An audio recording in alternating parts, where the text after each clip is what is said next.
ये आकाशवाणी का गोरखपुर केंद्र है। अब आप सुकीर्ति अस्थाना से सुनेंगे प्रादेशिक समाचार।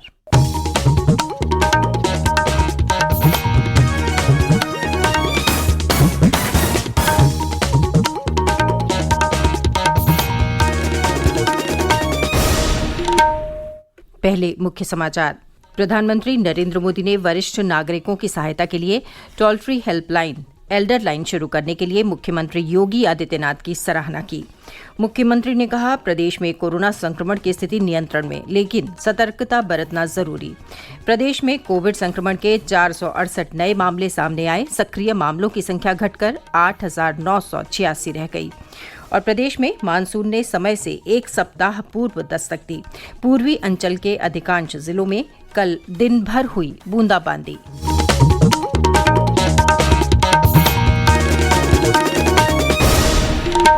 प्रदेश में लॉकडाउन में राहत दी जा रही है, लेकिन महामारी का खतरा अभी बना हुआ है। ऐसे में सभी श्रोताओं से अपील है कि लापरवाही न बरतें। जब तक आवश्यक न हो, घर से बाहर न निकलें और इन आसान उपायों का पालन करें। मास्क लगाएं, 2 गज की सुरक्षित दूरी बनाए रखें, बार बार हाथ धोएं तथा साफ सफाई रखें और टीका जरूर लगवाएं। लोगों को कोविड से संबंधित जानकारी देने और उनके मार्गदर्शन के लिए राष्ट्रीय हेल्पलाइन कार्यरत है। इसका नंबर है 011239784046 और 1075। राज्य हेल्पलाइन नंबरों पर भी संपर्क किया जा सकता है। नंबर है 1800-180-5145 तथा 6389300137 और 0522452300। इसके अलावा 052226100145। और अब समाचार विस्तार से। प्रधानमंत्री नरेंद्र मोदी ने वरिष्ठ नागरिकों की सहायता के लिए प्रदेश सरकार द्वारा शुरू की गई एल्डर लाइन परियोजना के लिए मुख्यमंत्री योगी आदित्यनाथ की सराहना की है। उन्होंने अपने ट्वीट संदेश में इसे एक अच्छी पहल बताया। मुख्यमंत्री श्री योगी ने कहा कि प्रदेश सरकार केंद्र के सबका साथ, सबका विकास और सबका विश्वास से प्रेरणा लेकर लोकहित में कार्य कर रही है। एल्डर लाइन परियोजना कोविड महामारी के दौरान वरिष्ठ नागरिकों को भावनात्मक, स्वास्थ्य संबंधी और कानूनी सहायता उपलब्ध कराने के लिए शुरू की गई है। इसका टोल फ्री नंबर है 14567। मुख्यमंत्री योगी आदित्यनाथ ने प्रदेश में हर घर जल पहुंचाने की योजना जल जीवन मिशन के कार्यान्वयन के लिए केंद्र सरकार द्वारा अपने आवंटन को 4 गुना बढ़ाकर 10,870 करोड़ रुपए करने के लिए केंद्र सरकार का आभार व्यक्त किया है। उन्होंने भरोसा जताया कि इससे प्रधानमंत्री नरेंद्र मोदी के हर घर नल, हर घर जल के संकल्प को पूरा किया जा सकेगा। केंद्रीय जल शक्ति मंत्री गजेंद्र सिंह शेखावत ने कहा कि जल जीवन मिशन के लिए केंद्र द्वारा आवंटन बढ़ाए जाने से उत्तर प्रदेश के 60,000 गांवों में इस वर्ष 78 लाख नल कनेक्शन देने का लक्ष्य प्राप्त करने में सफलता मिलेगी। अपने ट्वीट संदेश में उन्होंने मुख्यमंत्री योगी आदित्यनाथ की प्रशंसा करते हुए कहा कि श्री योगी देश के सबसे बड़े राज्य में घर घर तक नल से जल पहुंचाने के लिए संकल्पित हैं। उन्होंने विश्वास व्यक्त किया कि ये लक्ष्य निर्धारित समय में पूरा होगा।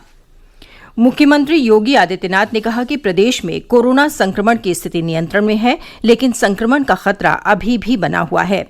उन्होंने लोगों से सतर्कता बरतने और कोविड से बचाव के व्यवहार को जीवन शैली में शामिल करने की अपील की। मुख्यमंत्री कल अधिकारियों के साथ कोविड-19 की स्थिति की समीक्षा कर रहे थे। मुख्यमंत्री ने कहा कि कोविड महामारी की संभावित तीसरी लहर से निपटने के लिए प्रदेश के अस्पतालों में व्यवस्था को और सुदृढ़ बनाया जा रहा है। अस्पतालों में बेड की संख्या बढ़ाने के साथ साथ पीडियाट्रिक आईसीयू और नियोनेटल आईसीयू के निर्माण का कार्य तेजी से चल रहा है। श्री योगी ने कहा कि कोविड महामारी के कारण यूपी बोर्ड की 10वीं और 12वीं की परीक्षाएं रद्द कर दी गई हैं, लेकिन स्थिति सामान्य होने पर इन बच्चों को अंक सुधार का अवसर भी दिया जाना चाहिए। उन्होंने कहा कि इस बार कोई भी मेरिट सूची जारी न की जाए और परीक्षा फल तैयार करने की विस्तृत नियमावली से बच्चों और अभिभावकों को अवगत करा दिया जाए। न्यायमूर्ति संजय यादव ने कल इलाहाबाद उच्च न्यायालय के मुख्य न्यायाधीश के रूप में शपथ ग्रहण की। राज्यपाल आनंदीबेन पटेल ने लखनऊ के राजभवन में न्यायमूर्ति संजय यादव को पद और गोपनीयता की शपथ दिलाई। इस अवसर पर मुख्यमंत्री योगी आदित्यनाथ, विधि एवं न्याय मंत्री ब्रजेश पाठक, मुख्य न्यायाधीश के परिवार के सदस्य, उच्च न्यायालय के वरिष्ठ न्यायाधीश, रजिस्ट्रार और अन्य वरिष्ठ अधिकारी भी उपस्थित रहे। ये समाचार आप आकाशवाणी गोरखपुर से सुन रहे हैं। ये समाचार बुलेटिन हमारे YouTube channel AIR news Gorakhpur और ट्विटर हैंडल AIR News_GKP पर भी उपलब्ध है।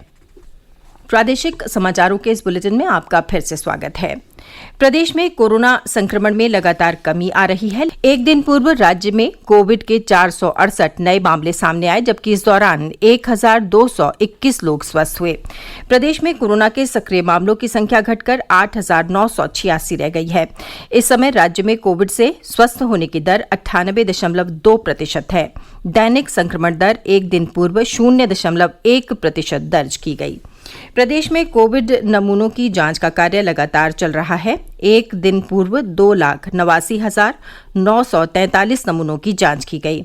राज्य में अब तक 5,33,00,000 से ज्यादा नमूनों की जांच की जा चुकी है।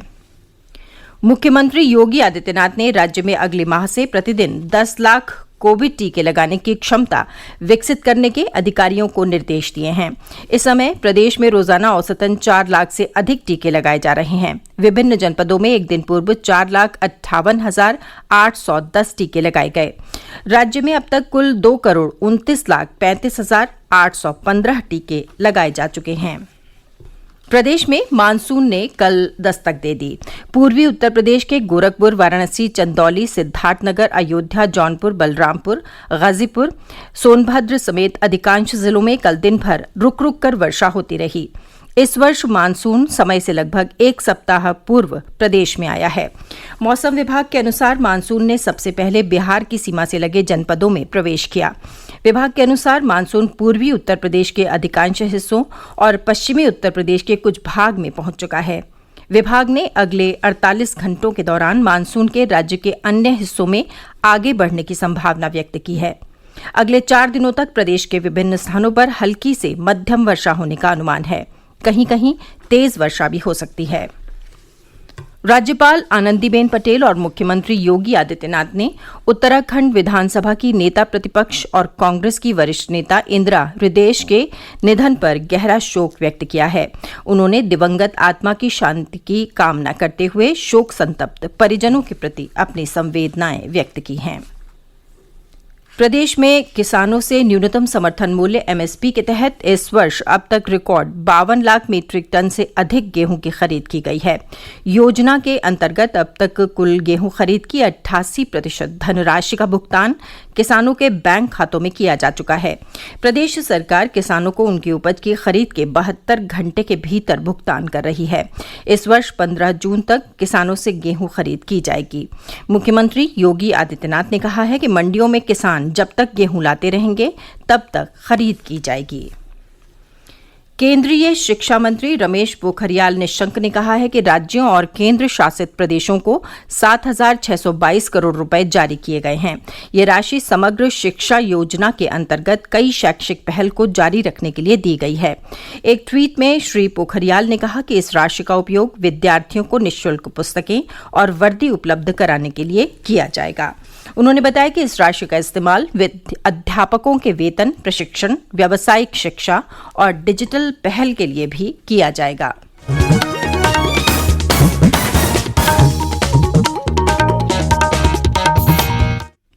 और अंत में मुख्य समाचार एक बार फिर। प्रधानमंत्री नरेंद्र मोदी ने वरिष्ठ नागरिकों की सहायता के लिए toll free helpline Elder line शुरू करने के लिए मुख्यमंत्री योगी आदित्यनाथ की सराहना की। मुख्यमंत्री ने कहा, प्रदेश में कोरोना संक्रमण की स्थिति नियंत्रण में, लेकिन सतर्कता बरतना जरूरी। प्रदेश में कोविड संक्रमण के 468 नए मामले सामने आए। सक्रिय मामलों की संख्या घटकर 8,986 रह गई।